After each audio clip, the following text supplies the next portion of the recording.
MLA Nandamuri Balakrishna camp కార్యాలయంలో CM relief fund చెక్కులను పంపిణీ చేశారు. శ్రీ సత్యసాయి జిల్లా హిందూపురం నియోజకవర్గం వ్యాప్తంగా 69,000 మంది లబ్ధిదారులకు 45 లక్షల చెక్కులను పంపిణీ చేశారు. ఎమ్మెల్యే బాలకృష్ణ కుటుంబంలో ఒకరు అనారోగ్యంతో బాధపడుతూ వారి ఆరోగ్యానికి ఆసుపత్రిలో చికిత్స చేయించుకుంటున్న నిధుల్లో 70% ప్రభుత్వం సీఎం సహాయ నిధి కింద నిధులు మంజూరు చేసి ఎన్నో కుటుంబాలకు తోడ్పాటు పడిందని ఎమ్మెల్యే బాలకృష్ణ లబ్ధిదారులకు సూచించారు. ఇప్పుడు మళ్ళీ మనం అధికారంలోకి వచ్చాం. అప్పుడు 5 ఏళ్ళు నిర్లక్ష్యానికి గురైంది ప్రాంతం అంతా కూడా. ఇప్పుడు మళ్ళీ వాటి మీదే దృష్టి కేంద్రీకరించి త్వరలో ఈ యొక్క హిందూపురాన్ని ఒక మన రాష్ట్రంలోనే ఒక ప్రథమ స్థానంలో నిలపాలన్నదే నా ధ్యేయం, ఆయన సంకల్ప బలీయం. తప్పకుండా హిందూపురాన్ని ఇంకా ముందు ముందు ఇటువంటి ఎన్నో జరుగుతున్న వీటిలో మార్పులతో పాటు ప్రపంచంతో మనం మారాలి. మారకపోతే అది మన దురదృష్టం. సో ఈ మార్చగల కళ్ళ ముందు కనబడతాయి ప్రత్యక్షంగా ఉన్న జరుగుతున్న మార్పులన్నీ కూడా. ఇప్పుడు ఇవాళ ఈ స్మార్ట్ కార్డు ఏదైతే రేషన్ కార్డు, సో అందరూ కూడా ఒక అంటే మన సింగిల్ విండో సిస్టమ్ అంటాం. అంటే ఎవరు వచ్చినా వాళ్ళు ఏం చేస్తారు. ఇప్పుడు వాళ్ళు 5 సంవత్సరాల్లో ఇప్పుడు మనం ఉత్తర ఆంధ్రకి వెళ్తే ఏముంది స్పందన చెప్తున్నాను. ఏమి లేదు. అక్కడ 4 కాలేజీలు అన్నారు, 2,100 కోట్లు అన్నారు. మరి వాడు ఖర్చు చేసింది ఎంత? 212 కోట్లే వాడు ఖర్చు పెట్టింది.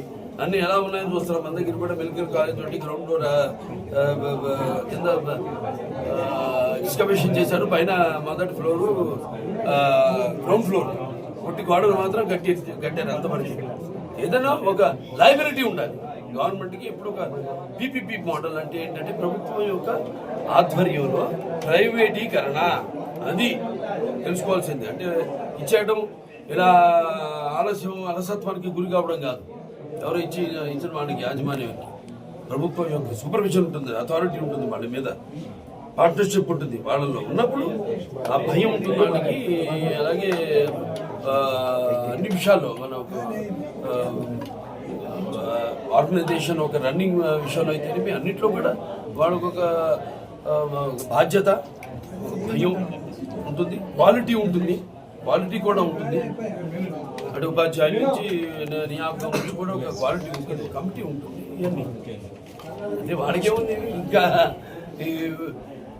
చేసింది ఏం లేదు. కానీ ఇంకా మళ్ళీ అధికారం రావాలని ఒక ఒకలాట తప్పితే, కార్పొరేటర్ వ్యర్థమైన ప్రసంగాలు తప్పితే, ఇది ప్రసంగాలు అంటాం మనం అంతే.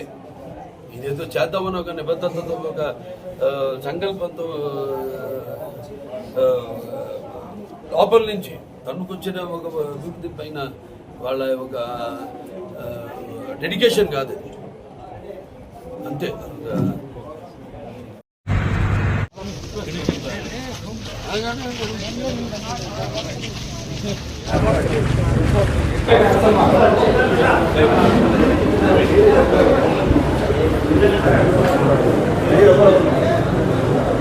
తీసుకోవచ్చు ఫోటో తీసుకుపోతారా?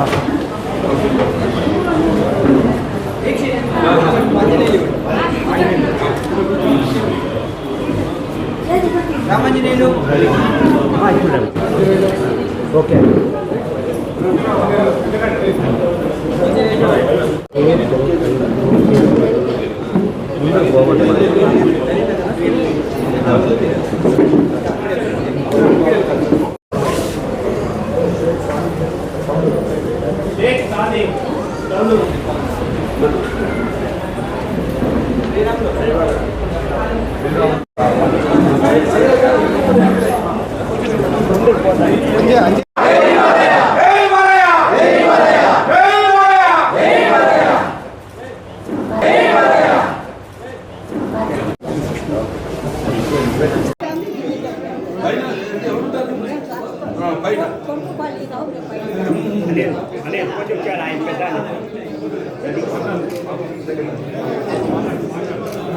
ఎంతమంది మీకు పిల్లలు?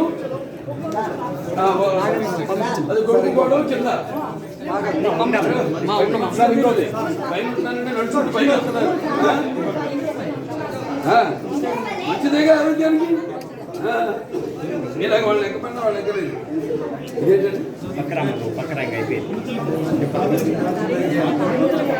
అవును ఎక్కడ చేశారు ఆపరేషన్?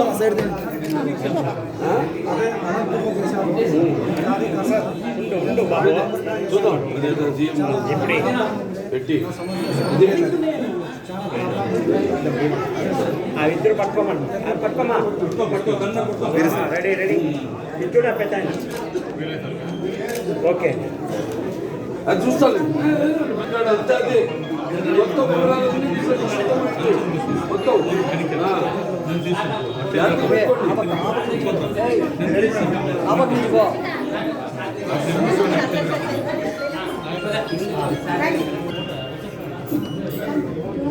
ఓకే అన్న.